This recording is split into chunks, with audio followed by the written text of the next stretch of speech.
You know, when we reach the 50 mark, as women, I think that we want to be unique. We no longer want to dress as part of the pack. But the biggest problem that my clients have is, do they still look fabulous, or are we verging on the ridiculous a little bit? You know, when you're 50, it's a fine line between not wanting to look like your grandma, but also not wanting to look like your daughter's twin sister either. And so it can be very difficult.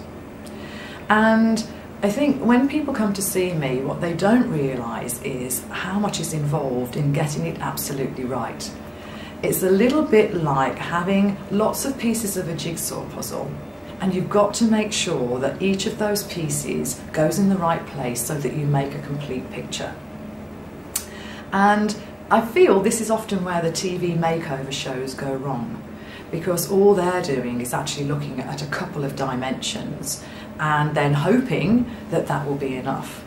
And what happens is they go back a year later and actually that person has reverted to their old way of dressing because it didn't fulfill all the criteria.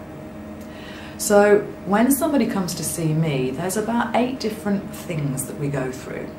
Number one, of course, is the physicality, because we've got to look at the colouring and the body shape, the proportions and so on, because that way that we can make them look balanced and in rhythm and make their body look better than it actually is. Number two is obviously their personality. You can't dress a shy person in something really bold and vivid because it's just not going to suit the way they live. Thirdly, we're looking at their style preferences. And what I mean by that is if you've got somebody that doesn't really like wearing a lot of makeup, you're not going to make them the drama queen of the century. If they walk really quickly, you're not going to be able to put them into restrictive clothes. So you've got to take that into account. Obviously, the lifestyle, their budget are also main concerns of ours so that we can, work within those frameworks. You also have to look at the occasion. Is it a new job that we're going for? Is it a wedding we're going to?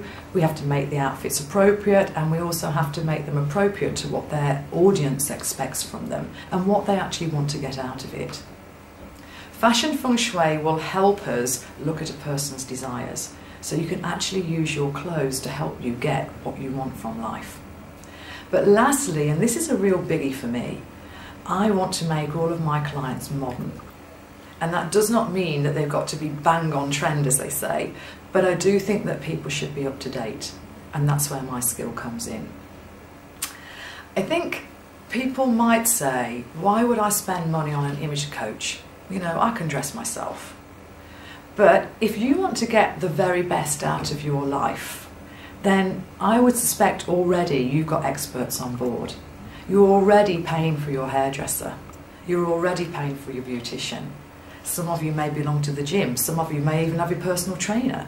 If you're in business, my bet is that you have a business coach or a life coach. And the way that I see it, these people all help you look and feel good and save you money in the long run. And that's exactly what I'm here for too. So, if you want the Rolls Royce of service, then it's a one-to-one. If you don't want that, then there are other options on the website.